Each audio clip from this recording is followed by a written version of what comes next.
What up, fam squad? It's your boy Smackyboi right here. I just got back home from college for Thanksgiving break, and right now I'm in the mood for a little something sweet. Alright guys, so we're in the kitchen right now, and I'm about to start making the hot chocolate in order to tackle my sweet tooth. But before we start the tutorial here, I want you guys to know that this hot chocolate that I'm making, it ain't no simple hot water boiled and cocoa powder shit, alright? What I'm making here is true, authentic shit, alright? It's what the Mayans wish they had. It's what all the French cafes are trying to get their hands on. This recipe is key right here. And you guys are lucky that I am making a video showing it to you guys. Alright guys, so like I said, this is some really authentic stuff. And since it's authentic, it's gonna require a large amount of ingredients compared to your typical hot chocolate. So the ingredients I have here, well, first off, to start off all the way from the left right here, you got yourself your cocoa powder. The brand I got is Silly Cow Farms, but it really doesn't matter, you know, what brand you get as long as it's some nice cocoa powder. Alright, and then I of course got the milk. Alright, you're gonna need some milk. I of course got some reduced fat milk because I'm all about making those good life decisions. And then moving on down here, you got of course some honey. We're gonna be drizzling a little bit of that. We got some coffee chocolate chip ice cream. Alright, from Talenti. But basically an ice cream is general. It could work if maybe you have like Ben and Jerry's or all that too. And right down here, for all my muscle freaks, we got ourselves some vanilla protein powder, alright? Because this hot chocolate is gonna be helping us with our gains right here. Alright, and then we of course have some other ingredients that we're gonna crush up, which includes a Kit Kat, some mini Oreos, some Justin's peanut butter cups. These are nice and organic peanut butter cups, but you guys could easily substitute that for Reese's. Then you're of course gonna need your sugar right over here. You're gonna add a tablespoon or two of that. And then of course you're gonna need your whipped cream once you're done making it. And of course some blueberries, to put it on top. And finally, you guys are gonna want maybe a medium-sized saucepan around this size. That's just because I'm gonna be putting a lot of ingredients in and making a rather larger batch. So just in case that won't flow over while you're boiling, although if you're planning on just making one simple cup for yourselves, then you can of course use a smaller size saucepan like this one, but for the video I'm going to be using this medium one. And you guys are also going to be needing a plastic bag in order to crush up all the ingredients. Alright guys, from this point on right here, you guys want to gather up all of your solid ingredients, which includes the mini Oreos right over here, the Kit Kats, and of course around 3 of these little Justin's Reese's or just peanut butter cups. And you want to put them all in this plastic bag right here. So we're going to place the peanut butter cups, we're going to place the Kit Kats, and we're going to place around a good amount of Oreos, a generous amount. And it should look around something like this. Alright. So after you place all the solid ingredients in the bag, you want to take something to smash them with, and then give it a few bangs.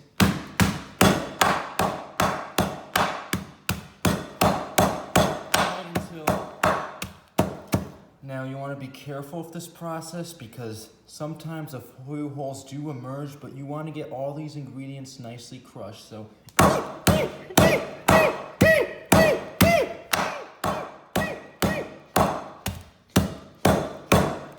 just get them right until they're all solidly crushed. Yeah. It's beautiful. So once you guys get those ingredients nicely crushed, you want to of course take the bag and try to pour them inside the saucepan.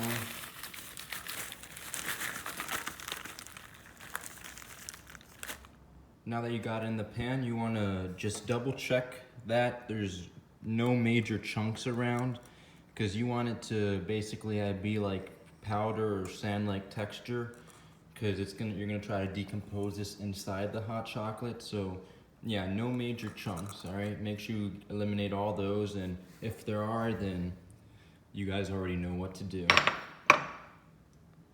So once you're done with the solids, you want to, of course, start adding your other ingredients, which includes the honey.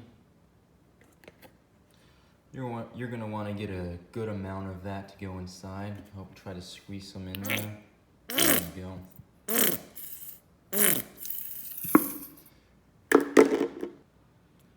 Then comes the vanilla protein powder. So you're gonna want to get just around one scoop of this and put that inside there.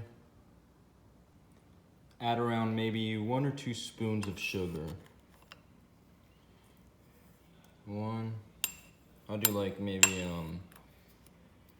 1.5 or yeah, something like that. All right. Then take around 1/4 cup of these Nestle semi-sweet chocolate chips, which I already have gathered up in, and pour them right in there. After that, you guys want to take some of this your Talenti ice cream, or it doesn't have to be Talenti, but whatever ice cream you have, and defrost it. I kind of have it so it's nice and liquidy.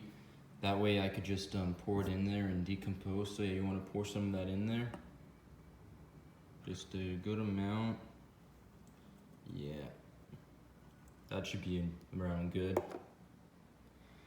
And now for one of the most important ingredients, which is the Silly Cow Farms cocoa powder. All right. Now you're gonna want to get around 2 or 3 spoons of this, but I'm just gonna eye it. Get a good amount to kind of compete with the other ingredients. There we go. Yeah. Finally, you guys wanna, of course, make sure you pour some milk in there and get a good amount going. So, nice generous amount to really help compete with the rest of the ingredient. And yeah, the milk should probably be around at least half of the content that's in there, so pour a nice generous amount. And now you guys want to, of course, turn on the heat and fire up the pan. So I'm gonna be putting my pan on around an 8 and just basically gonna cook it up and heat it all up till it's boil. And while you heat it up, it's important that you stir occasionally. So just start bringing and stirring all these ingredients together.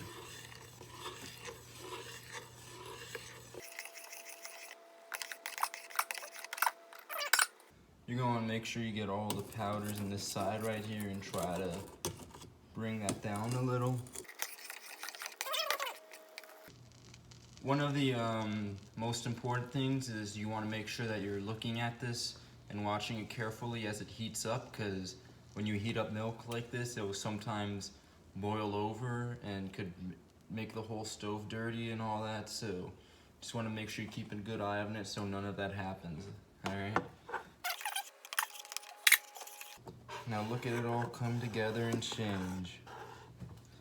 You guys see that? Oh yeah. See that good stuff?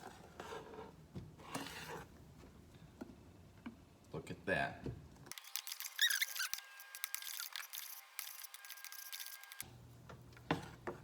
You really want all those nice chunks to break down. And a few of them are gonna start popping up here, which is exactly what you want.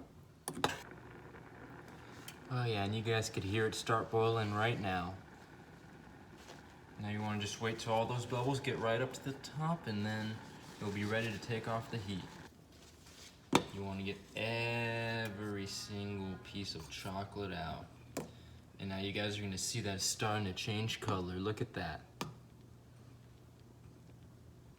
All right, now it's about to start boiling up, so we're going to want to, of course, turn off the heat and take it off to the side.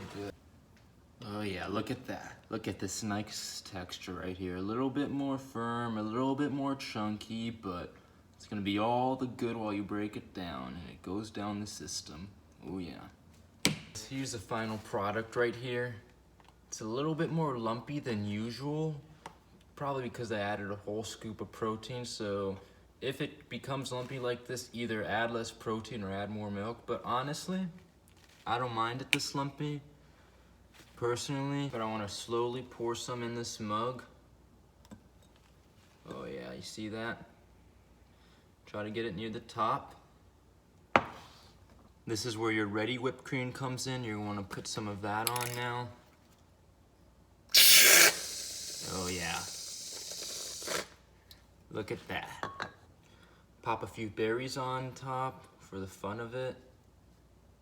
And finally, you guys want to add some of the rainbow sprinkles. So take a little spoon of that, hover that over, and make it look pretty. Oh yeah.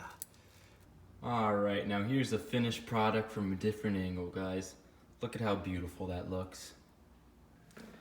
Alright guys, now I'm back in my room ready to game up. I got my hot chocolate done right now. It turned out to be a bit more like brownie batter in its texture, but hey, you know, I'm still proud of that. So anyways guys, that's about it for today. This was my first official Smackyboi cooking tutorial. If you guys enjoyed this video, please be sure to leave a like. If you guys actually tried to replicate this recipe, then please leave a comment telling me how it went. I'm really genuinely curious. And yeah, that's about it for you guys. So Smackyboi,